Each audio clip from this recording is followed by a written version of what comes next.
Revoilà donc notre objet L, donc l'aile avant de la voiture. Première mission que nous allons avoir, ça va être de doubler les bordures. Vous voyez, pour avoir ici quelque chose de bien durci. Donc, on va passer en mode point, avec K en mode boucle, et on va commencer à travailler. Si vous voyez que je clique ici, j'ai un petit souci, c'est que ça ne suit pas le bord, ça ne va pas venir taper ici. Il faudrait que ça vienne taper là, là où le trait part, vous voyez, là où j'ai ma souris. Au lieu de ça, ça part au-dessus. Donc je viens plutôt, au lieu de cliquer, de venir mettre ma souris sur l'axe de symétrie ici et de voir que ça part loin, je vais venir me placer ici. J'ai durci mon arête à partir de ce point-là, du coup. Donc je vais me mettre en mode glissement, je vais ramener un petit peu les points bas, parce qu'ils ont une tendance à partir un petit peu plus vers l'extérieur. Je ramène un petit peu ce point comme ceci. Et je viens finir la ligne avec le mode ligne. Hop. Et du coup, je vais prendre ce point-là, mode glissement pour le coup, contrôle, et venir le placer. Voilà, j'ai durci ma ligne. Vous voyez, ici. Voilà. Maintenant, on repasse en mode boucle. On continue. On va faire tout le tour comme ceci. Encore une fois, on voit que là, ça part, donc on vient se mettre ici. Et on finit la ligne à partir de là. Du coup, on peut venir désactiver le NURBS pour mieux voir. Prendre ces deux points, soudure. Voilà, on les met au milieu. Donc là, on peut le faire sur le NURBS activé. On voit qu'il y en a un ici. Ensuite, on va partir en haut. Donc là, ça dévie une fois de plus sur le bord, mais là, pour cette fois, je vais le laisser. Je vais le faire comme ceci. Et en fait, ici, je vais me mettre en mode ligne. Je vais rallonger ici, rallonger ici. Voilà. Vous voyez que là, j'ai deux triangles, pas de problème. Mode polygone, on sélectionne les deux. U, Z. On a un quadrangle qui vient nous durcir le bord. Alors, ce qu'il faut savoir, parce que je vous parle de durcir, tout ce genre de choses, qu'est-ce qui se passe? Qu'est-ce que c'est que le NURBS ici que je viens activer? En fait, il vient rajouter, il calcule des points. Il rajoute des points. Regardez, si je clique, vous voyez qu'il y a beaucoup plus de maillage qui vient se placer. Tout en arrondissant les arêtes.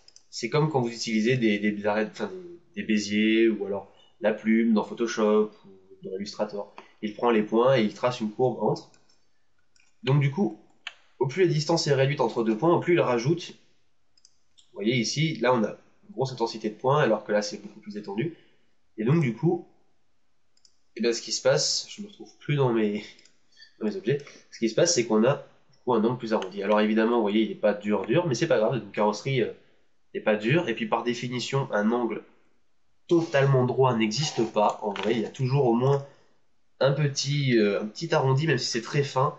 Ça c'est un bon truc, hein, une bonne technique, on y reviendra, on en parlera quand il s'agit du rendu, mais quand vous faites de la 3D, des objets, peu importe ce que c'est, ne gardez jamais, par exemple, je vous montre, puisqu'on en parle, le cube, ne faites éventuellement jamais un rendu de cube comme ça, faites toujours un petit arrondi, vous voyez, avec du NURBS si possible, des arêtes, parce que un angle comme ça aussi sec n'existe pas en vrai.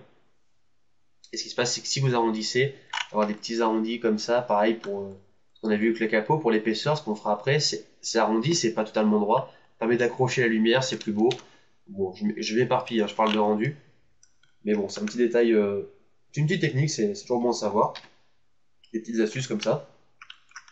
Donc là, si je fais, vous voyez, un mode boucle pour continuer mon truc, ici, ça part en bas, là, ça part sur le côté, c'est peut-être pas la peine de faire deux boucles et puis de faire après une soudure entre deux points.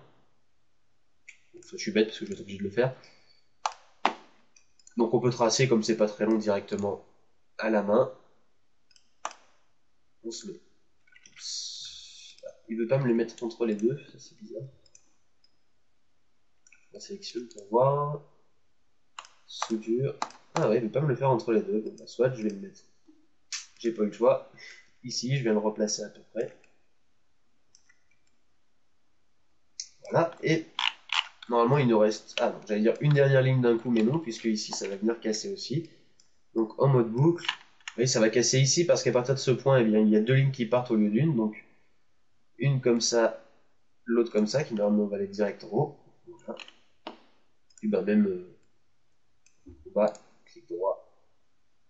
Ah mais j'avais fait couture tout à l'heure. Autant pour moi, c'était soudure. Voilà pourquoi il voulait pas aller au milieu. Je fais des bêtises ce soir.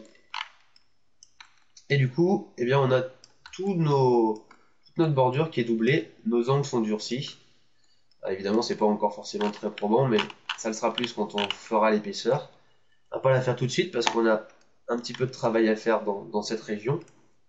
Donc autant le faire sans l'épaisseur. En fait, c'est pas compliqué, c'est qu'on a, je reviens à la sélection, désactiver NURB, c'est qu'on a cette ligne ici qui fait ce tour-là, ainsi que ces deux ici, qui sont durcis. Donc là, c'est tout mou, ben, c'est pas compliqué, hein, il suffit de passer en mode boucle. Et en fait, on va venir rajouter, hop, une ligne de chaque côté de notre arête. Donc là, bon, bah, un petit souci encore. On va la rajouter là. On va faire comme ceci. Du coup, il faut venir souder ces points-là. Hop. Et même chose pour la ligne en haut. Donc qui est là, ici et ici. Et du coup, si je regarde de l'autre côté, vous voyez que on a quelque chose de beaucoup plus durci à cet endroit-là. Et c'est là qu'on commence, comme je disais, à voir vraiment un petit peu le caractère d'une carrosserie. Vous voyez, c'est assez zone, durcie, avec à côté les plus arrondis. C'est vraiment là tout le charme de faire une carrosserie. Par contre, je viens de le voir, c'est que j'ai mal fait. C'est-à-dire que j'ai fait une boucle ici. Vous voyez, sur la ligne du dessus, c'est venu en fait se continuer là. C'est pas du tout ce que je voulais. Donc, je viens la faire ici et la finir à la main, comme on l'a fait déjà plusieurs fois. Ça va être monnaie courante, hein, ça vous allez voir. Donc, clic droit, soudure.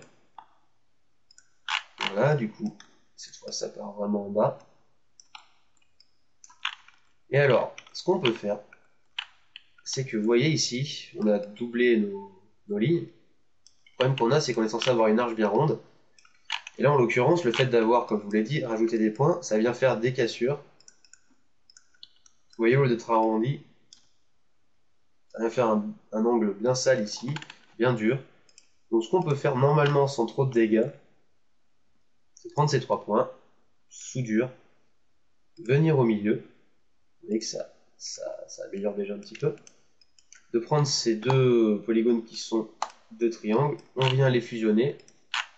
Normalement, si je regarde de l'autre côté, vous voyez, ça vient un petit peu adoucir au bout, mais c'est pas trop grave. Et au moins, on sauve notre arrondi. Donc on peut faire la même chose en haut. Vous voyez qu'en plus, ça descend comme ça, c'est pas très joli. Donc soudure au milieu.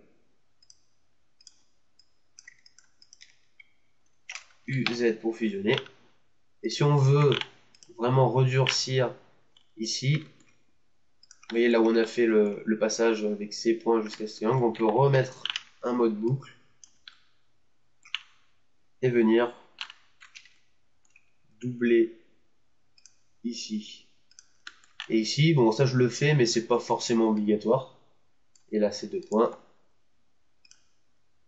En soudure. On regarde de l'autre côté. Vous voyez que limite ça marche moins bien en fait. Ça fait une ligne comme ça durcie alors que ça marchait plutôt bien. Donc c'était une erreur en fait de faire ça. On fait du CTRL Z. Voilà, c'est plus doux, c'est plus joli, c'est certainement mieux comme ça vis-à-vis de la voiture.